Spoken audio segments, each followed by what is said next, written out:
దశాబ్దాలు గడిచిన ప్రభుత్వాలలో బుర్రల్లో గుజ్జు లేదో, అధికార యంత్రాంగంలో చిత్తశుద్ధి లేదో, ఆలోచనల్లో నిజాయితీ లేదో, దోపిడీ అనేటటువంటి దానికి ఎలా జరుగుతుందనడానికి సాక్ష్యం ఉల్లి రైతులది. పాపం రాష్ట్ర ప్రభుత్వం ఒక ఆలోచన చేసింది. ఆ మధ్యన 5 రూపాయలకి కేజీ పడిపోయినటువంటి సందర్భంలో లేదు మేము 12 రూపాయలకు కొంటామని మార్కెట్ ద్వారా కొనిపిస్తోంది.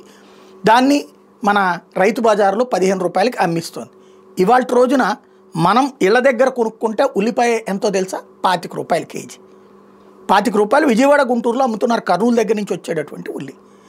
అదే అక్కడేమో మార్కెట్ వాళ్ళంట ఈ ఉల్లిని అంతా కొని దాన్ని వాళ్ళు వేలం వేశారట. 30 రూపాయలకి పోయిందంట 100 కిలోలు. 30 రూపాయలు అంటే ఎంత పడింది? 30 పైసలు కేజీ. ఇక్కడ ఎవరు దోచుకుంటున్నట్టు? ఈ 30 పైసలకి ఎవడు పాడుకున్నట్టు? 30 రూపాయలకి టన్ను వచ్చేటప్పటికి అక్కడ స్వార్థం, అక్కడ మోసం. ప్రభుత్వానికి ఏంటి, మేము ఖర్చు పెడుతున్నాం కదా అనుకుంటుంది. అసలు ఎవడికో ఏంటి ఆ ఇచ్చేది?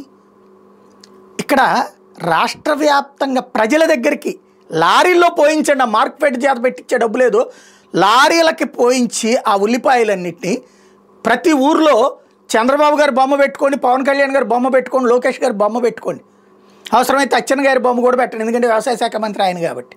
లేదు ఏ బొమ్మలు లేకుండా కూటమి ప్రభుత్వం ఉల్లి అమ్మకాలు అని పెట్టండి, 15 రూపాయలు బోర్డు పెట్టండి.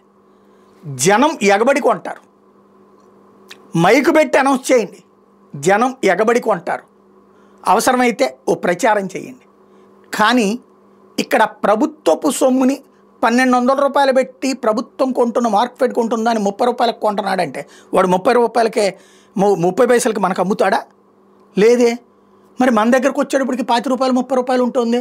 ఏంటిది అంటే దళారీలు బాగుపడుతున్నారు, రైతు ఏమో గుండెపోట్లు వస్తున్నాయి అక్కడ వాళ్ళకి. ఎందుకు? ఇప్పుడు 15 రూపాయలతో వాళ్ళకి గిట్టుబాటు కాదు, కనీసం 20 రూపాయలు 25 రూపాయలు అయితే కానీ వాళ్ళకి గిట్టుబాటు కాదు. వాళ్ళకి గిట్టుబాటు కావట్లా, వినియోగదారుడు నష్టపోతున్నాడు. మధ్యలో సంపాదించుకుంటుంది ఎవరు? బ్రోకర్, దళారీ. ఈ దళారీ వ్యవస్థ నుంచి అటు రైతులకి ఇటు వినియోగదారుడు ఇద్దరూ నష్టపోతున్నా, ఎన్ని దశాబ్దాలు గడుస్తున్నా ప్రభుత్వాలకి బుర్ర లేకపోతే, ఆలోచన లేకపోతే ఎలా? ఆలోచించుకోండి.